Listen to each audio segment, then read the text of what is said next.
Hello, everybody. Ali Duzette here, and I'm here with one of my best friends, Naomi Fox Reyna, and we have some exciting stuff to talk about today. I'm totally thrilled to sit down with Naomi and talk about a whole bunch of things. Naomi is basically my go-to expert on all things astrological. She is the person that I've kind of like partnered with for if you are looking for getting your natal chart read, or like you are wanting a lot more information on how all of this stuff works. Naomi has created this amazing program to teach all sorts of stuff to you, and it is very good. So I recommend it. And there will be a link down there below because you have a new cohort opening. Yes, it opens on October 4th and first live class is the 10th. So it's filling up, space is super limited, and it will teach you everything you need to know, and it will help you keep up with conversations like we are about to have.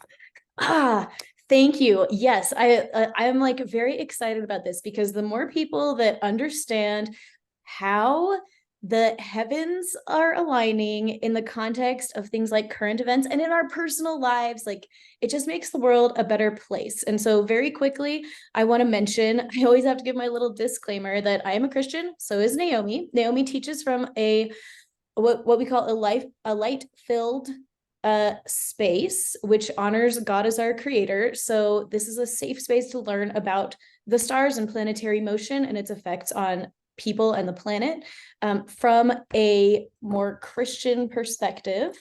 I don't think you're explicitly Christian, but you yourself are Christian. Yes, I am a devout Christian myself. However, I have lots of people from all different kinds of walks of life in my space. But basically, if you're going to learn with me, there is that acknowledgement of a divine creator of some sort, something much bigger than yourself. If that's not your jam, you're probably not going to love the way I do it. If it is, like, you're going to be like, hallelujah, I found the safe place to learn. Yes, thank you. Okay, well, let's get down to business because we have some cool stuff to talk about. There are, I guess, 3 big things coming up in the next 6 weeks, 5 weeks that I wanted to talk to Naomi about and have this conversation so that everybody could enjoy it. And guys, I have to tell you that Naomi and I were like talking ahead of time on this recording, or like before I started recording, and I was like, we have to stop talking. We just have to record this whole conversation for everybody. Okay. Why does it say 1 BC? Oh my gosh. I don't know. Thank you. That's right. I mean, we could read that chart, but we could. It would not be as great. There we go. That is much better. I love this. Did it refresh? No, because I said that's better when I just typed it all in. There we go. Here we go. This is the chart of the full moon that is coming up tomorrow. And so that is a big deal. Full moons are always a big deal because they kind of reset your connection between your heart and your mind and like your soul and your body. So full moons are always significant on a spiritual level, whether we realize it consciously or not, but we have one tomorrow. This isn't quite right. The time is actually 5:57 a.m. just so we're looking at the exact one. Perfect. 5:57. Me and my details. a.m. No, thank you. Yeah. 5:57 a.m. And where would you like this chart run from? I love how you do it from DC. Like if I'm running it, I'm running it where I am because I'm so egocentric about it. But like if we're doing it for like let's evaluate for the country, like I love how you always do that. I love how you do it from DC. That just makes sense. Oh, good. Is it still 5:57 a.m. for DC? Yes, because I have it as 3:57 a.m. Tomorrow morning on the 29th, my local time. Perfect. Okay, so this is the chart for the full moon, which is tomorrow. But apparently bright and early in the morning. So before we even talk about any of this, I do want to mention that's when parasites mate. So be very aware of your sugar cravings. Do not give in, my friends. Don't do it. Say no to the sugar tomorrow and tonight and the next day. No, no, no. We want to talk about this today. We want to talk about the eclipses that are coming up in October because we have 2 separate eclipses coming up in October. Yes. One on October 14th, one on October 28th. Do you want to give us just like a super quick overview of why these 3 events are important to talk about today? Yes, absolutely. So anytime you have a celestial event like a full moon or a new moon, it's going to create this cycle that all of us collectively go through. And anything that we're all collectively going through is really significant. And some of us will have how it hits our own natal chart in a very significant way. So you might be having an extra awesome time or an extra difficult time, and your neighbor might just be like, kind of a little different, or vice versa. So it's super important to look at this. The full moon that we're about to have is a super full moon in Aries. It's actually one of my favorite of the year because I super have a thing for Aries energy. It's like my favorite. And like I love fall time. So like I love the full moon in the fall because every time there's a full moon, it's opposite the sun. And so every time there's an Aries full moon, it's always going to be in Libra season, which is always in the fall. So fun facts. I love how just the rhythms of the universe are very predictable. And so seeing what this full moon is bringing us, it's a huge amount of new beginnings for us emotionally, because new beginnings because of Aries, and emotionally because of the moon. And it's a fullness of illuminating what we haven't been able to see and creating really excellent balance or chaos if we don't lean into the balance. That's full moon energy. And anybody that you know that was born during a full moon is constantly straddling this energy all the time. Like our dear friend Allie here has one of those things going on. And I have 2 kids that are full moon babies. And so just seeing that play out everywhere around me.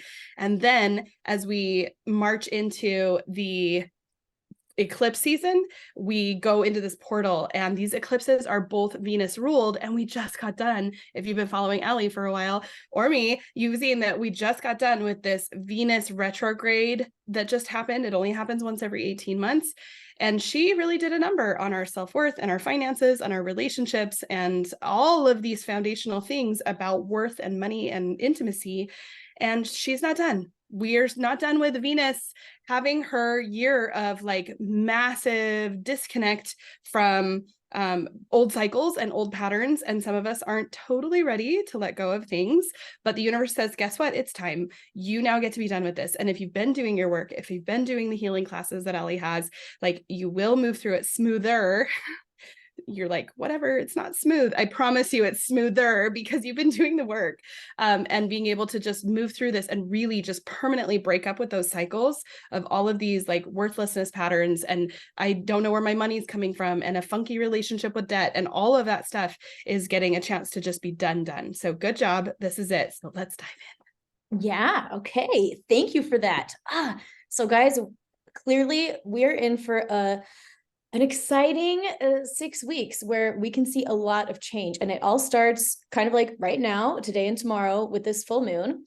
Naomi, do you want to give us a little, I don't know, preview? This is run from Washington, D.C. So this is for kind of like the whole nation. Washington, D.C. is the seat of the United States of America.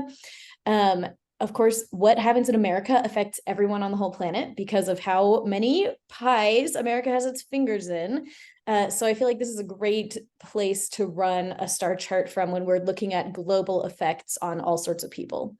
Absolutely. Yes. So whenever I'm looking at a chart that's like a celestial event, I always identify the sun and the moon. So I look for where's the circle with the dot. The sun is down in Libra. We're having this at 6 degrees of Libra, and the moon, it's technically at 7 degrees on this. I guess in DC, it's like another minute or 2 earlier. That's just the name of the game when you're creating event charts, but pretend that it's at 6 degrees and 5 minutes, just like the sun, because that's the exact moment of the full moon, because it's exactly opposite. So we have the moon is in Aries up there. And so we see this spread. So if you're looking at your own natal chart, you would think, where's the beginning of Libra and the beginning of Aries in my chart? And then you can kind of see how this impacts you individually. Like what house is that in? What's going on there? All the things. So we see that spread. We can see that there's a few other things interacting with the full moon. The full moon is really taking the stage because it's a full moon. The sun in Libra definitely gets featured, but it's really mainly around the moon. And so you can see that we have so you're kind of going to look around and see what else is near 7 degrees in the chart. We've got like Ceres down in Scorpio is kind of close. So she's at a quincunx to this, which is kind of creating a confusion energy a little bit there. They're not really on the same page. They're not seeing that. But we can see how close that the sun and the moon are to the nodal path because we have the North Node in Aries that's just entered Aries because the nodal path goes backwards. So it just entered at 29 degrees and is coming down. And then the South Node is in Libra, and they're close, but they're not close enough to create an eclipse.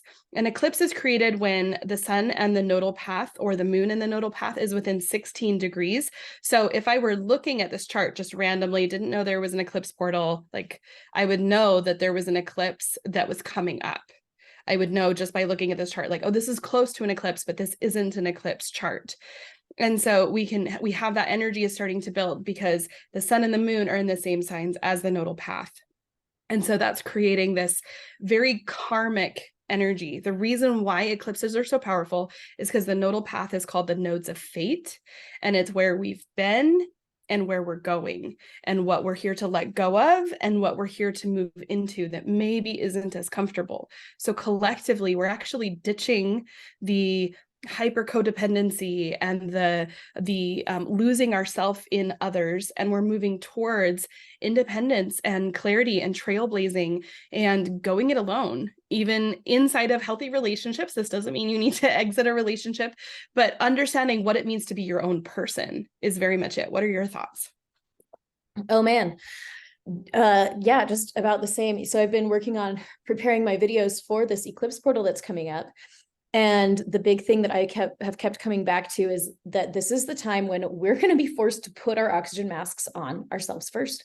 We have to put on the mask first. And we're getting to see the beginnings of that this weekend, like right now with this full moon. Again, I loved how you said like the spotlight is on the moon, and the moon is in Aries, and Aries is putting its own oxygen mask on first. Whereas Libra is going to be one that doesn't. Libra is the one that's like, oh no, I could never put an oxygen mask on myself first, you know? So we're going to have to dig into issues of boundaries in our relationships.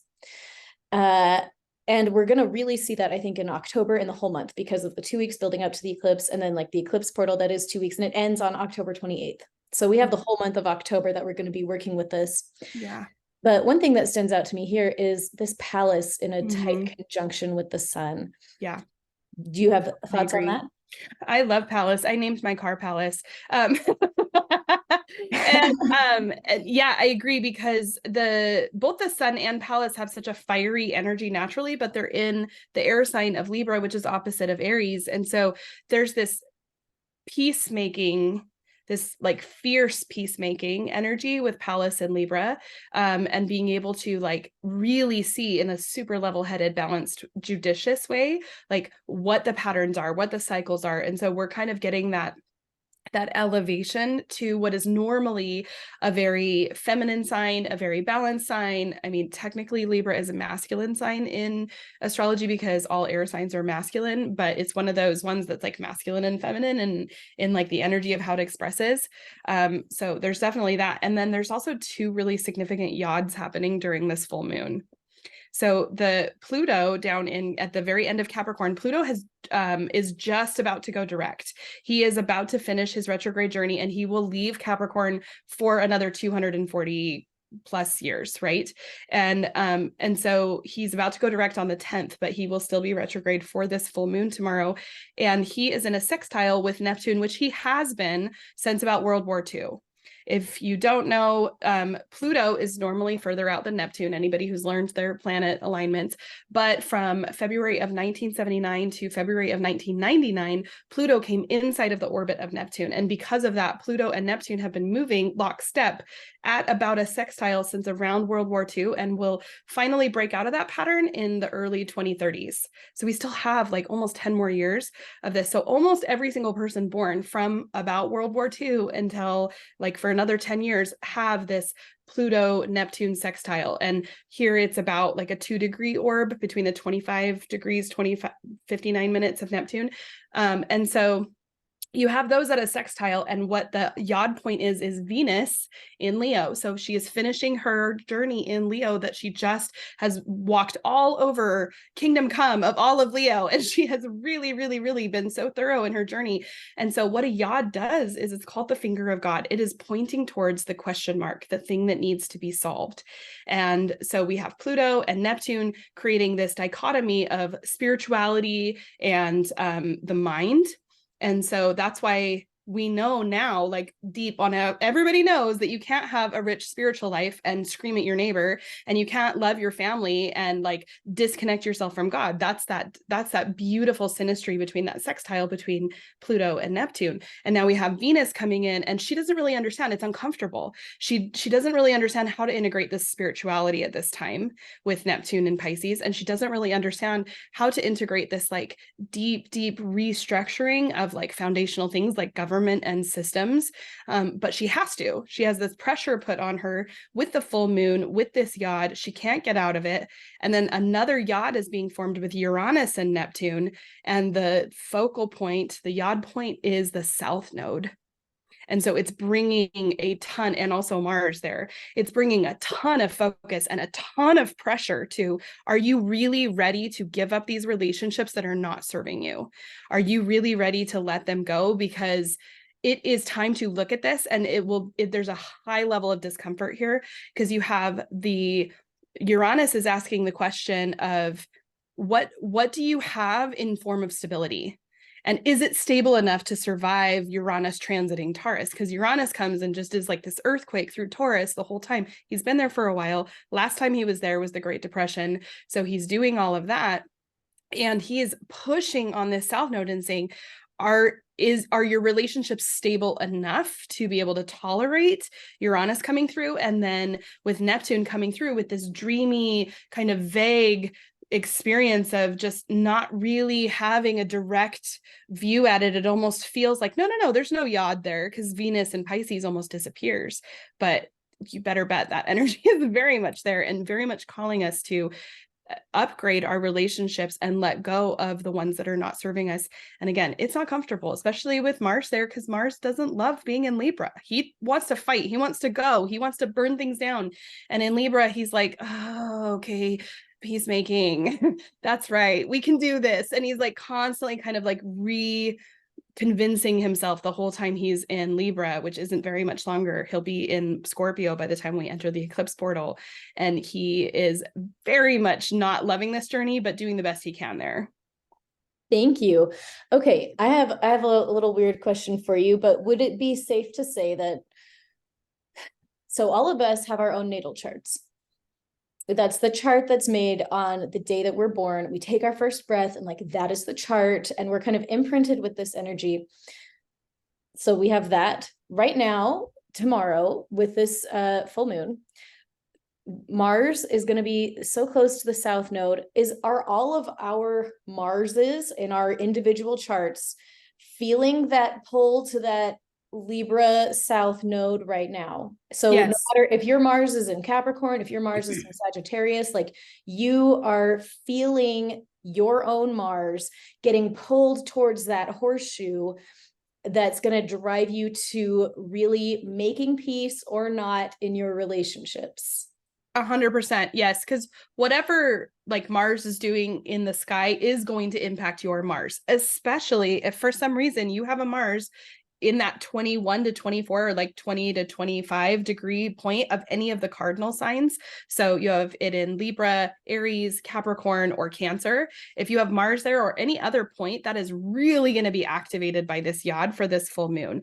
And so this is where when people post to Ali's group or my group and they're like, what's going on with the stars? Like, why is everything so crazy? And it's like, sometimes when people post that, it's like, oh yeah, eclipse portal, or Mercury is retrograde and so are 45 other planets. Like it's obvious, but usually the answer really lies in looking at your own chart and being able to discern out and go, oh, well, that makes sense. My Mars is at 21 degrees of Aries. No wonder like I can't see which way is up right now. And like I'm angry, and I also feel this call to like settle down like at the same time. And it'll last for like a week. This energy will build and it will come to a culmination, and then it will kind of back off. And this is where learning just the most basics of astrology can be so life-changing, because you can pull up a chart, look it over for 5 to 10 minutes and go, oh, okay, cool. I can just be okay. And yes, you could skip all that and just know you could be okay. That would be terrific. However, most of us can't do that. It's so true. I feel like charts rarely surprise me, but they always make my life make a lot of sense. I'm like, Yes. of course.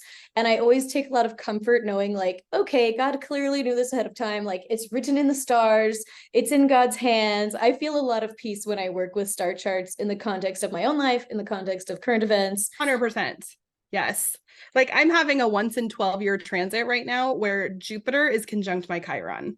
That only happens once every 12 years. So I get all of this expansion around my wounds and my healing. And so like I've had a few days where it's just been like, oh, why does this hurt so much? It's like things that wouldn't normally be so painful are just extra emotional or extra deep. And I can tell that I'm working through deeper things, and I can pull up my chart and go, oh, this is a once in 12-year opportunity. Okay, I'm going to surrender and lean in and get the most out of this possible so I can come out with expansive healing, which is what Jupiter conjunct Chiron can offer.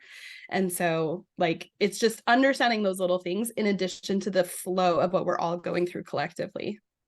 Thank you for that. I love how you totally flipped that script where this is a once in a 12-year opportunity instead of like this disaster. And I just love that mindset when it comes to using the transits to inform the healing work that we're doing. And obviously like on this channel in my work, I do that, and kind of look at what's going on. Not obsessively. I don't look at a But you do it before beautifully. Like you do it amazing. I'm not a healer. People heal from having their mindset like in a grounded place, but like I'm not a healer. If somebody trips over some massive, they open Pandora's box accidentally while looking at their chart, I'm like, awesome, go to Allie. I can't help you like completely clean up that whole mess. That's not my calling. I'm here to teach. And Allie she is so amazing. You guys, if you don't already know, like go take her classes right now. Thank you. You're welcome. That is so nice to say.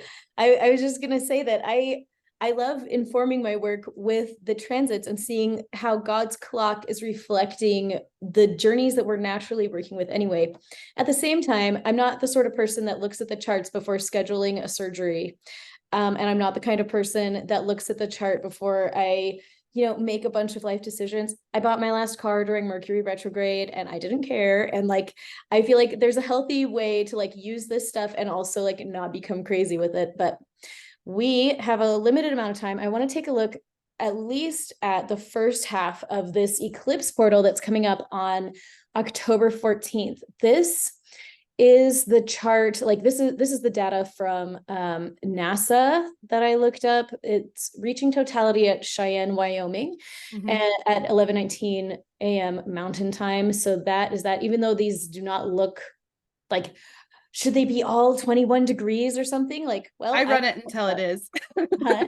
I run it until it is, but I just like, I'm obsessed with the precision. A minute at a time. Yeah, it is that day. This is exactly what I do too. Yeah. So I can just, go back a little bit. You've passed it. It's right at until you're at 07 on the moon. There you go. We win. There we go. 11:56 a.m. Mountain Time. Okay. So my other sources were wrong. Here we go, guys. This is the moment of the eclipse. And this is people are actually going to be able to see in America, which there's eclipses a couple times a year, but a lot of times you can't see them because they're over Antarctica. And do you know why you can see it? And like this one is so complete is because look how close it is to the South Node. It's only 4 degrees away, like 4.5. Like that's super close. This isn't like a 16 degree, like where it's like kind of eclipsing, but like it's so powerful because it's so close. And this is a South Node eclipse, which is like, we're digging into the good stuff first, because we either start out with the North Node being the feature or we start out with the South Node being the feature. And this one is a South Node entrance to the eclipse. So on that note, I'll just explain really fast. I always try to explain this, but we always do it again. You can't have one eclipse. You can only have 2 eclipses or 3, okay? Because they go together. How the sun and the moon are moving along with the nodes. you will always have two eclipses within 2 weeks of each other, and it's the full moon and the new moon. So this is going to be the Libra new moon, and it is also an eclipse. So this is fun for people looking at your own charts. If you run your own chart and you find that your sun and moon are real close to each other, I always like to just Google up and see if there was an eclipse on your birthday, because a lot of people were actually born on eclipses. I actually was born on an eclipse. No astrologer ever told me that. I Googled and found out. I was like, That's so seriously? bananas. I know. I was like, how come no one ever mentioned this to me? But but the only way you're really going to find out is basically through Google. But or a good astrologer might tell you. Or a good astrologer might just be like, it's true, it's true. But oh, what was I going to say? Oh, the other reason why we can't always see eclipses is because of where they are on the planet. Mm-hmm. Like sometimes it's crossing over, like I said, Antarctica. Sometimes it's crossing over, the ocean in the middle, like the Pacific Ocean, and no one can see it because nobody's there. But this one is hitting its totality in the mainland United States. And I know it's crossing over Utah. I know a lot of people that are in the line of, it's not a totality because this is not going to be a total eclipse. Yeah. But they're in the line of whatever it's called, where they can like kind of see it for real. And so they're setting up some little parties for that, which is very cool. Mm-hmm. Okay. So on a national level, the thing that really struck me about this chart, well, and this is interesting because I was running it from the NASA time, which is a half hour earlier. And according to the NASA calculations, it creates a grand trine with Pluto and Uranus and the midheaven. And with this chart, it does not. But too late. Some of my videos are already recorded, so we're going to work with that. but when I was looking at that, I thought, oh man, we have this big destiny to have some stuff shaken up, some big rebirth. I was really struck by this Pluto in Capricorn, all of this stuff going on in Capricorn's house. I mean, this is a lot going on in the area of government and business and the economy. And all of this is going to be a big focus on what is fair and what is not fair in government, business, economy, and especially alliances on an international scale. We'll just have to see for ourselves what kind of alliances, what kind of international relations kinds of stuff show up as all the different nations are evaluating what's fair and not fair about how we're interacting with other nations. And then we're going to see this on our own personal lives as well. What is fair and not fair about the relationships that I have in my personal life, especially in the context of things like work. This is, again, Capricorn's house. I don't know. Okay, let's turn it over to you. What are your big thoughts about this first eclipse that we're dealing with? I love all of your thoughts. I think that's amazing. So whenever you're dealing with an eclipse, you're looking at who is the ruling planet of this eclipse. And you're looking at the moon, because all eclipses are focused on the moon, but the sun and the moon are both in Libra. So the planet that rules Libra is Venus. So that's what makes this a Venus ruled eclipse. So Venus is in Virgo at this point. She has finally finished her journey in Leo. Super big deal. She was in Leo for months and months, way longer than she normally is. And so now she is freshly in Virgo, very service oriented, very grounded, very dutiful. And she is having kind of a weak opposition to Saturn. And so she's not really getting a break on this one either, because anytime anything aspects with Saturn, you're dealing with harsh lessons, mastery. It can come in the form of rewards for the work that you've done, because Saturn is the ruler of karma. And so karma is like, here's your reward. Like, were you a good person or were you a bad person? Like, how have you been when it comes to Venus things, like in your intimacy and all of that? If you have been following the laws that govern intimacy or govern money or govern self-worth, you will be well rewarded with more of that. And it seems to make the universe feel really harsh when you're like, the rich keep getting richer and the poor keep getting poorer, kind of a belief that can be easy to just take in and play victim with. But really, it's that if you are doing the healing work, if you're leaning in, if you're trying and you're really, really clearing out the stuff, you're doing your scribbling and all of that, this is the time to receive that kind of reward, is in an event like this.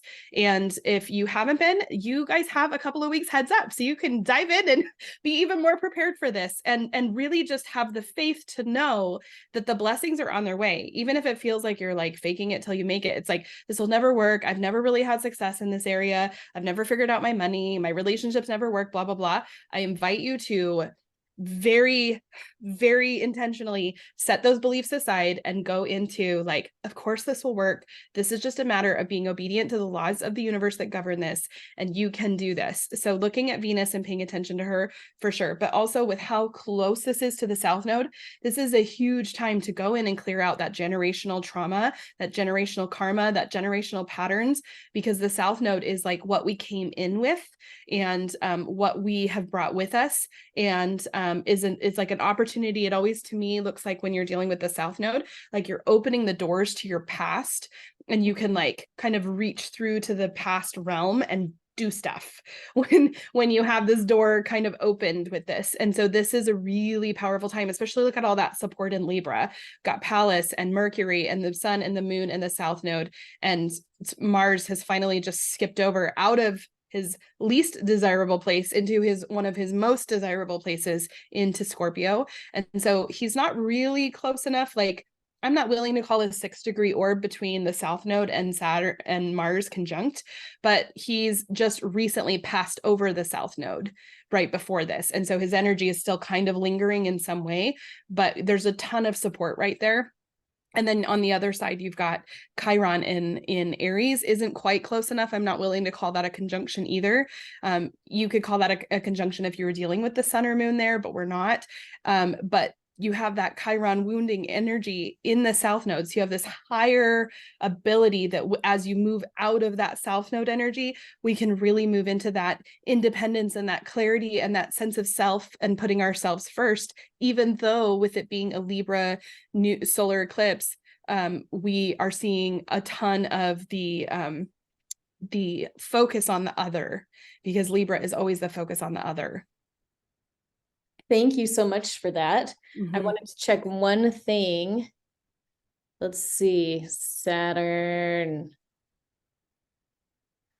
is trining the South Node. I couldn't tell exactly what it is, but it looks like Saturn's going to be a big key player, and at 0 degrees of Pisces. Yes. That is a big deal. Anytime anything is at 0 degrees, you're dealing with like the pure, unadulterated, like kapow kind of energy of whatever it is. And so we're looking at reaping a lot of rewards, good or bad, around how we have applied our intuition, how we have listened to divine promptings or not. And during this eclipse portal window, it would not surprise me if we all have opportunities to listen to the divine promptings in our lives, and then if we act on them, things are going to be good. If we don't, then we will see some rewards from that as well. That will be slightly less fun. That would be my 100%. Yeah. We also have that yod that was being formed with this full moon that's, before this, that's between Neptune and Uranus. And the point of the yod is the eclipse. It is the sun and the moon. And so there's a huge question mark that creates a lot of discomfort with that spirituality, because with Neptune in Pisces and Saturn at that 0 degree point of Pisces, there's a lot of question of, are you being responsible with the spiritual downloads that you've been given? And are you the responsibility coming from Saturn, and then the extra spiritual downloads that we've all been receiving on the planet for many, many years, with Neptune taking his sweet time going through there. And then with Uranus, with that stable instability happening in Taurus, and all of that is just boom, super focusing on that South Node and that Sun and Moon in Libra, like super much. Yeah. Thank you so much. I'm really interested to see how this will play out for all of us on an individual level, and then again on that global scale. With just there's just a lot going on for all the people and all the places. And so we'll see. I will say this. This has the part of fortune exact the ascendant. Which is really fun. kind of Yeah, leading out with that energy. I love that. The part of fortune is where your treasure is. And it feels like what this is telling me is that if we're Exactly willing, conjunct the yeah, ascendant, like it, identically, exactly, perfectly conjunct. yes, it is. They're the same thing this time, basically. It's crazy. As long as we're willing to face our wounds and handle them through intuition and divine promptings in a responsible way, like this is going to be really lucky. That's what it tells me. We've got a lot of luck. We got a lot of support. We can get a lot done if we are responsible with how we're handling the messages that we get from God. So that Yes, is so good. Do you happen to have the information for the final eclipse? I do. It is October Okay. 28th. And if you're running it for DC, it's going to be like 4:46 in the afternoon, 4:45. So October 28th. 4:45 p.m. Yeah, 4:45 p.m. in DC. Well, where is the totality? Do you know? Or It whatever. so this is at a 5 degrees. The 5 degrees of Taurus is the actual. There we go. Mhm. So we're close with the time, but it's not Yeah, the there we exact go. minute. That's pretty good. Yeah, in where I live, it's at 2:26 p.m. on the 28th. So I have that one, and that's how I got that time.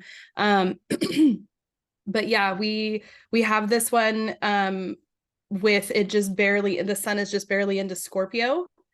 And so the moon for the lunar eclipse, and because it's a full moon eclipse, so a lunar eclipse is going to be in Taurus, which the ruling planet of Taurus is Venus. So this is a very rare eclipse portal that starts with a new moon in Libra and ends with a full moon in Taurus. That means that the sun would have had to change signs during the eclipse portal, and that they happen to both be Venus ruled. Like this is not normal. This is not typical. This is the thing that makes astrologers go, holy cow, this is a big deal. So we have two Venus ruled eclipses. Like earlier this year, they were actually both Mars ruled eclipses, because they started with the new moon in Aries and then the full moon in Scorpio. And both of those were ruled by Mars. So we had a double Mars ruled eclipse portal, and this is a double Venus ruled eclipse portal. Really, really, really big deal for all the masculine and feminine balancing that's happening on the planet. We had this super masculine lean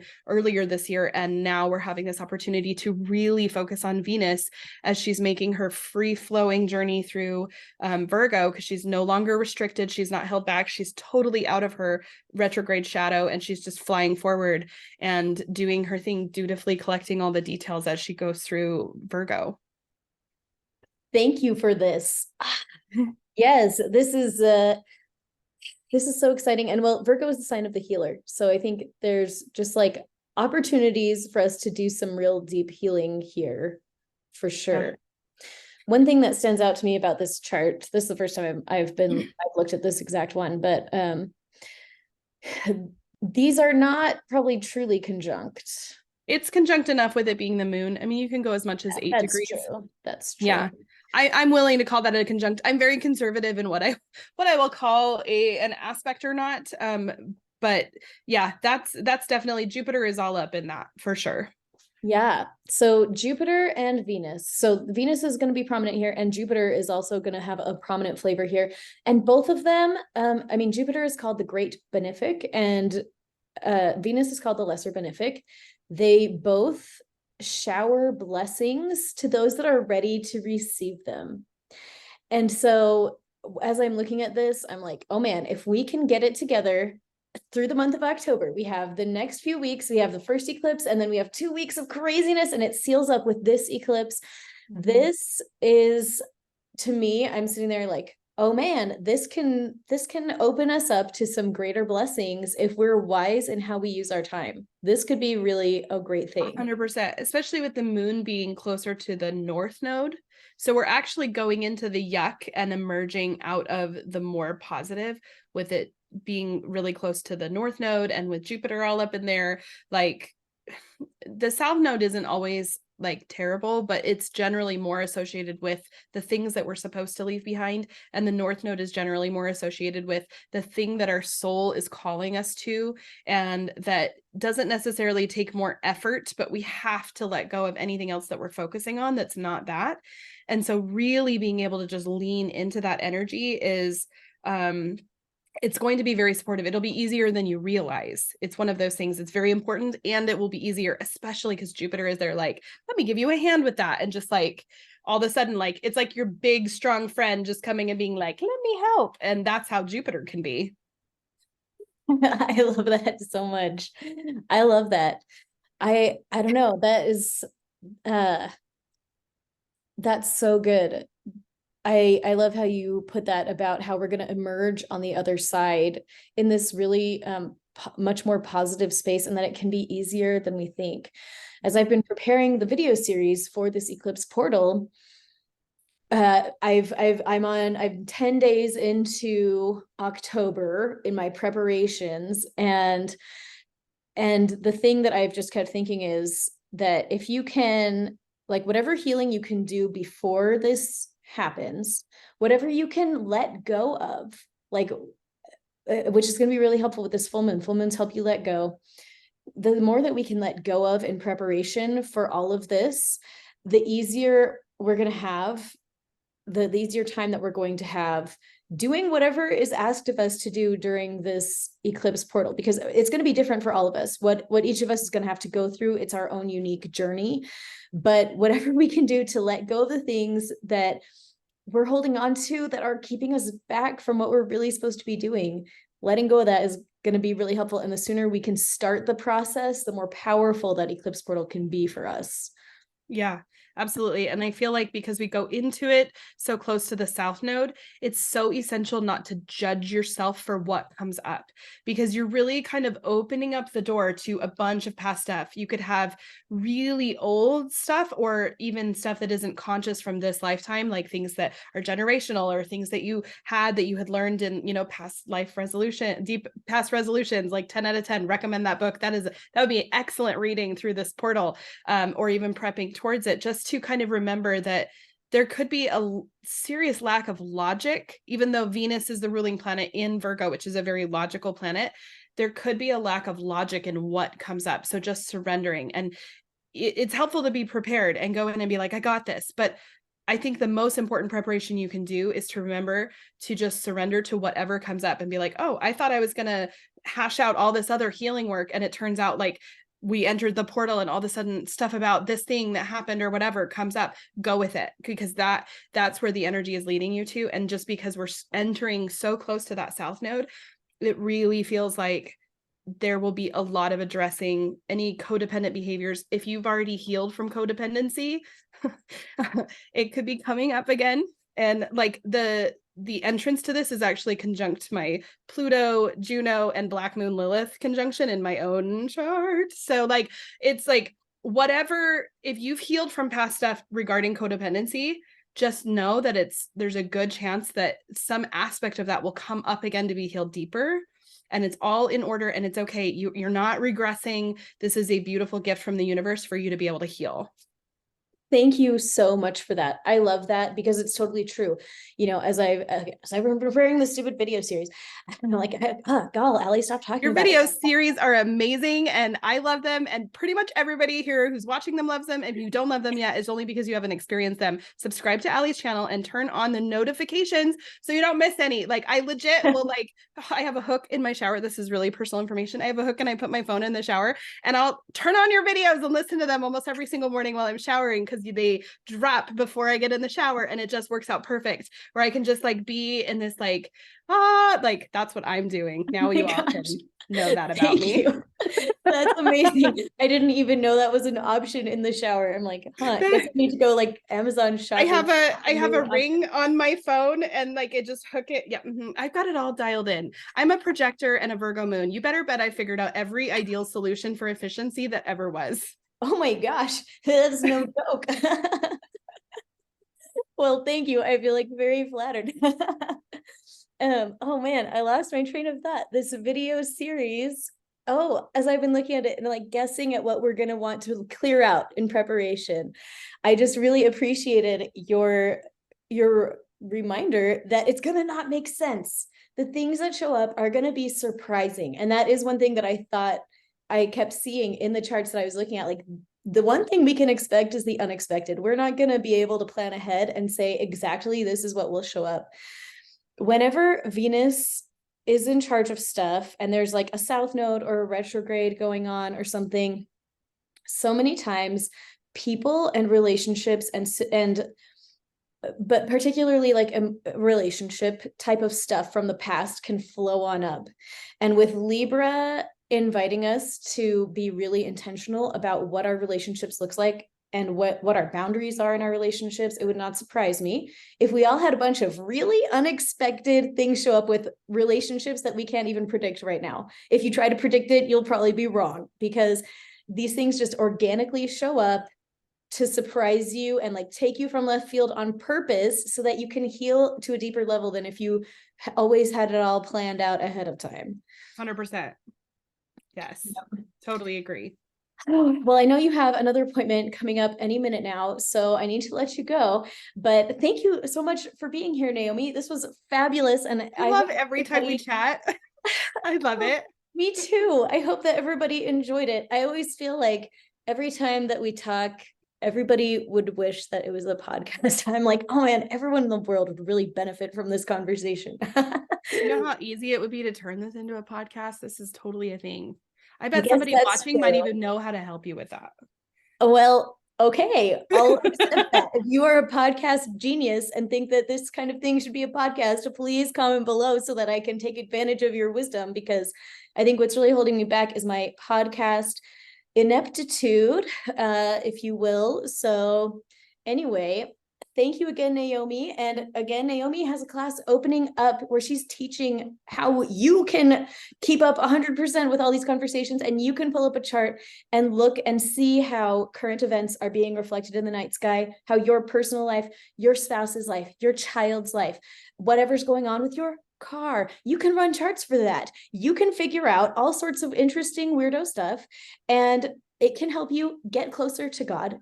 I feel like looking at the stars is like the tiniest slice of an insight into God's amazing mind, where he's like set this incredibly complex, incredibly personal thing into motion, and we get to just kind of like skim the surface of the meaning there, but it can be so deeply meaningful. So I'll put the link to that below if this is calling to you. I don't know. I mean, I always say, like, tune into your own self and see what your own intuition is saying about timing and what is the right thing at the right time. But if this is the right thing at the right time for you to learn a lot more about this, a lot more about yourself and how the world works and how the planets work, that link will be down there. And yeah, thank you so much. Thank you, Naomi. Thank you so much, Ellie. This was amazing. Yay.